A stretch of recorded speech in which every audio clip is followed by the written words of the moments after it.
اس پہلو کو مضبوط رکھنے کے لیے رسول کریم صلی اللہ علیہ وسلم نے 50 تیر اندازوں کو قریب کی ایک ٹیکری پر بٹھا دیا۔ ان تیر اندازوں کے کمانڈر عبداللہ بن جبیر رضی اللہ عنہ تھے۔ اپنی ذمہ داری سمجھ لو عبداللہ۔ رسول خدا صلی اللہ علیہ وسلم نے انہیں ہدایات دیتے ہوئے فرمایا، اپنے عقب کو دیکھو، دشمن ہمارے عقب میں نقل و حرکت کر سکتا ہے، جو ہمارے لیے خطرہ ہے۔ دشمن کے پاس گھڑ سوار زیادہ ہیں، وہ ہمارے پہلو پر گھڑ سواروں سے حملہ کر سکتا ہے۔ اپنے تیر اندازوں کو گھڑ سواروں پر مرکوز رکھو، پیادوں کا مجھے کوئی ڈر نہیں۔ تقریباً تمام مستند مورخین، جن میں ابن حشام واقدی خاص طور پر قابل ذکر ہیں، لکھتے ہیں کہ رسول اللہ صلی اللہ علیہ وسلم نے عبداللہ بن جبیر رضی اللہ عنہ کو واضح الفاظ میں کہا تھا، ہمارا عقب صرف تمہاری بیداری اور مستعدی سے محفوظ رہے گا۔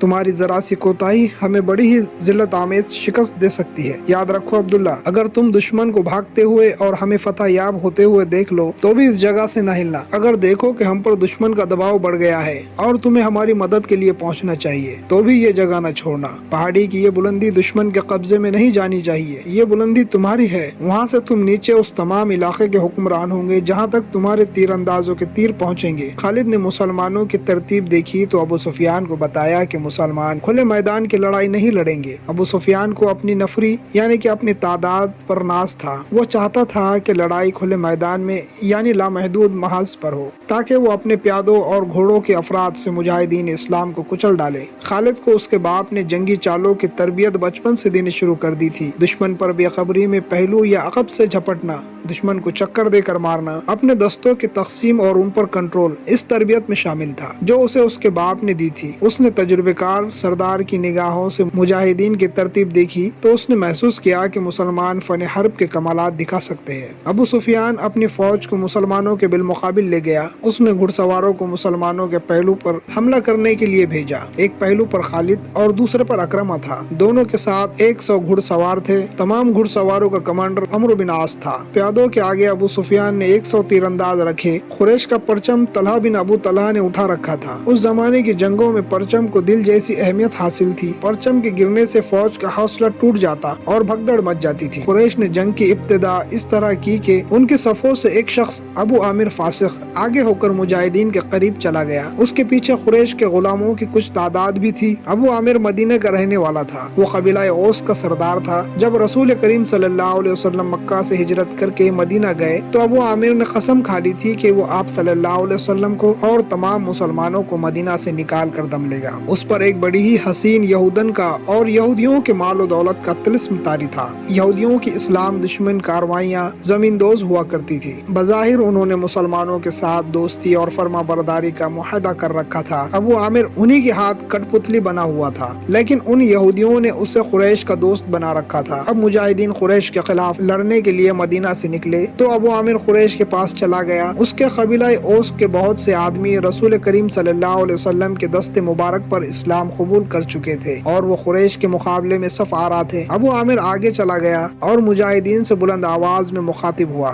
رسول کریم صلی اللہ علیہ وسلم نے اسے فاسق کا خطاب دیا تھا۔ قبیلہ اوس کے غیرت مند بہادروں، ابو عامر فاسق نے کہا، تم مجھے یقیناً پہچانتے ہو، میں کون ہوں؟ میری بات غور سے سن لو۔ وہ اپنی للکار پوری نہ کر پایا تھا کہ مجاہدین اسلام کی صف سے قبیلہ اوس کے ایک مجاہد کی آواز گرجی، او فاسق بدکار، ہم تیرے نام پر تھوک چکے ہیں۔ خالد کو وہ وقت یاد آ رہا تھا۔ مجاہدین اسلام کی صف سے ابو عامر اور اس کے ساتھ گئے ہوئے غلاموں پر پتھروں کی بوچھاڑ شروع ہو گئی۔ مورخ لکھتے ہیں کہ پتھر برسانے والے قبیلہ اوس کے مجاہدین تھے۔ ابو عامر اور غلام جو مجاہدین کے پتھروں کے زد میں تھے، ایک ایک دو دو پتھر کھا کر پیچھے بھاگ آئے۔ یہودی مدینہ میں بیٹھے لڑائی کی خبروں کا انتظار کر رہے تھے۔ جس یہودن کے طلسم میں ابو عامر گرفتار تھا، وہ اپنی کامیابی کی خبر سننے کے لیے بےتاب تھی۔ اسے ابھی معلوم نہ تھا کہ اس کے حسن و جوانی کے طلسم کو مسلمانوں نے سنگسار کر دیا ہے۔ ابو عامر فاسق کے اس واقعے سے پہلے وہ عورتیں جو قریش کے ساتھ گئی تھی لشکر کے درمیان کھڑی ہو کر سریلی آوازوں میں ایسے گیت گاتی رہی تھی جن میں بدر کے مارے جانے والے قریش کا ذکر ایسے الفاظ میں اور ایسی طرز میں کیا گیا تھا کہ سننے والوں کا خون کھولتا تھا اور رونگٹے کھڑے ہو جاتے تھے۔ ان عورتوں میں سے ایک دو نے جوشیلی تقریر کی صورت میں بھی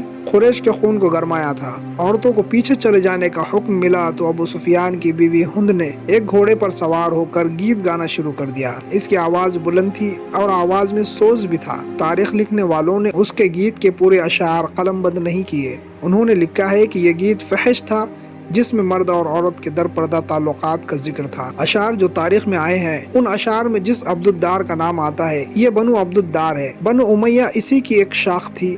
بنو عبد الدار قریش کا بہت اونچا خاندان تھا۔ عبد الدار کے سپوتو، ہمارے گھرانے کے پاس بانو، ہم رات کی بیٹیاں ہیں، ہم تکیوں کے درمیان حرکت کیا کرتی ہیں، اس حرکت میں لطف اور لذت ہوتی ہے۔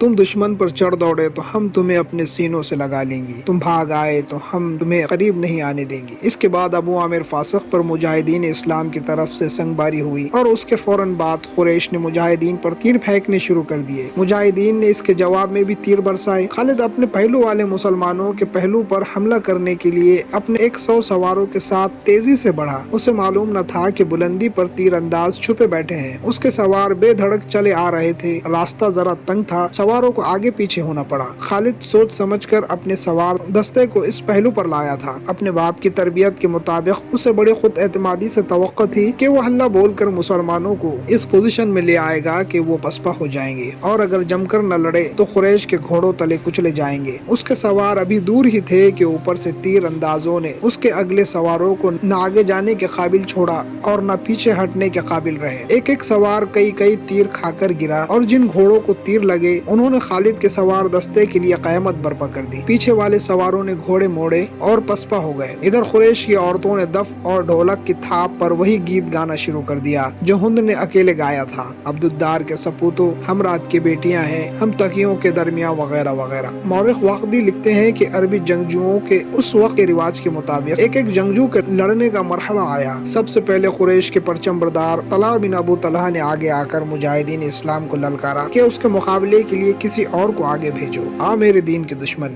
حضرت علی رضی اللہ عنہ نے تند ہوا کے جھونکے کی طرح آگے آ کر کہا، میں آتا ہوں تیرے مقابلے کے لیے۔ طلحہ اپنے قبیلے کا پرچم تھامے تلوار لہراتے ہوئے پھپرا ہوا آیا، مگر اس کا وار ہوا کو چیرتا ہوا گزر گیا۔ وہ ابھی سنبھل ہی رہا تھا کہ حضرت علی رضی اللہ عنہ کی تلوار نے اسے ایسا گہرا زخم لگایا کہ پہلے اس کا پرچم گرا، پھر وہ خود گرا۔ قریش کا ایک آدمی دوڑا آیا اور پرچم اٹھا کر پیچھے چلا گیا۔ حضرت علی رضی اللہ عنہ اسے بھی گرا سکتے تھے، مگر انفرادی مقابلوں میں یہ روا نہ تھا۔ طلحہ کو اٹھا کر پیچھے لے آئے۔ اس کے خاندان کا ایک آدمی آگے بڑھا، میں انتقام لینے کا پابند ہوں، وہ للکار کر آگے گیا، علی آ میرے تلوار کی کاٹ دیکھ۔ حضرت علی رضی اللہ عنہ خاموشی سے اس کے مقابلے میں آ گئے۔ دونوں نے ایک دوسرے کی آنکھوں میں آنکھیں ڈالے، ایک چکر کاٹا، پھر ان کی تلواریں اور ڈھالیں ٹکرائی، اور اس کے بعد سب نے دیکھا کہ حضرت علی رضی اللہ عنہ کی تلوار سے خون ٹپک رہا تھا اور ان کا مد مقابل زمین پر تڑپ رہا تھا۔ پھر قریش کے متعدد آدمی باری باری للکارتے ہوئے آگے بڑھے اور مجاہدین کے مقابلے میں مرتے گئے۔ قریش کا سالار اعلیٰ ابو سفیان اپنے آدمیوں کو گرتا دیکھ غصے سے باولا ہو گیا۔ جنگی دستور کے مطابق اسے انفرادی مقابلے کے لیے نہیں اترنا چاہیے تھا، کیونکہ وہ سالار تھا۔ اس کے مارے جانے سے اس کی فوج میں ابتری پھیل سکتی تھی، لیکن وہ اپنے آپ پر قابو نہ رکھ سکا۔ وہ گھوڑے پر سوار تھا، اس نے گھوڑے کو ایڑ لگائی اور للکارتا ہوا آگے چلا گیا۔ اس کی بیوی ہند نے اسے جاتے دیکھا تو اپنے اونٹ پر سوار ہو کر آگے چلی گئی اور بڑی بلند آواز سے وہی گیت گانے لگی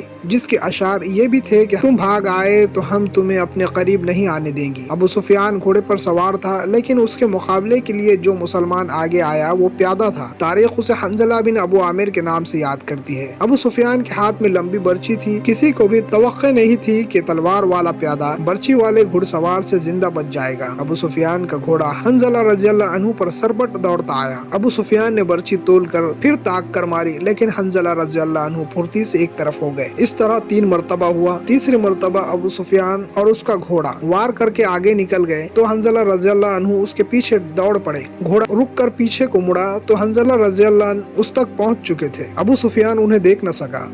حنظلہ نے گھوڑے کی اگلی ٹانگوں پر ایسا زوردار وار کیا کہ گھوڑا گر پڑا۔ ابو سفیان دوسری طرف گر پڑا۔ حنظلہ اس پر حملہ کرنے کو آگے بڑھے تو ابو سفیان گرے ہوئے گھوڑے کے ارد گرد دوڑ دوڑ کر اپنے آپ کو بچانے لگا، اور اس کے ساتھ ہی اس نے قریش کو مدد کے لیے بلایا۔ قریش کا ایک پیادہ دوڑا آیا۔ مسلمان اس غلط فہمی میں رہے کہ یہ آدمی ابو سفیان کو اپنے ساتھ لے جائے گا، لیکن اس نے بے اصولی کا مظاہرہ کیا پیچھے سے حنزلہ رضی اللہ عنہ پر وار کر کے انہیں شہید کر دیا۔ ابو سفیان اپنی صفوں میں بھاگ گیا۔ آخری مقابلے کے لیے قریش کی طرف سے عبد الرحمن بن ابو بکر آیا۔ مورخ واقدی نے واقعہ اس طرح لکھا ہے کہ عبد الرحمن بن ابو بکر کی للکار پر اس کے والد حضرت ابو بکر رضی اللہ عنہ جو اسلام قبول کر کے رسول اللہ صلی اللہ علیہ وسلم کے ساتھ تھے، تلوار نکال کر اپنے جوان بیٹے کے مقابلے کے لیے نکلے۔ آ گیا مسلمان باپ کے کافر فرزند حضرت ابو بکر رضی اللہ نے للکار کر کہا۔ رسول اللہ صلی اللہ علیہ وسلم نے دیکھا کہ باپ بیٹا مقابلے پر اتر آئے ہیں تو آپ نے دوڑ کر حضرت ابو بکر رضی اللہ عنہ کو روک لیا، تلوار نیام میں ڈالے ابو بکر۔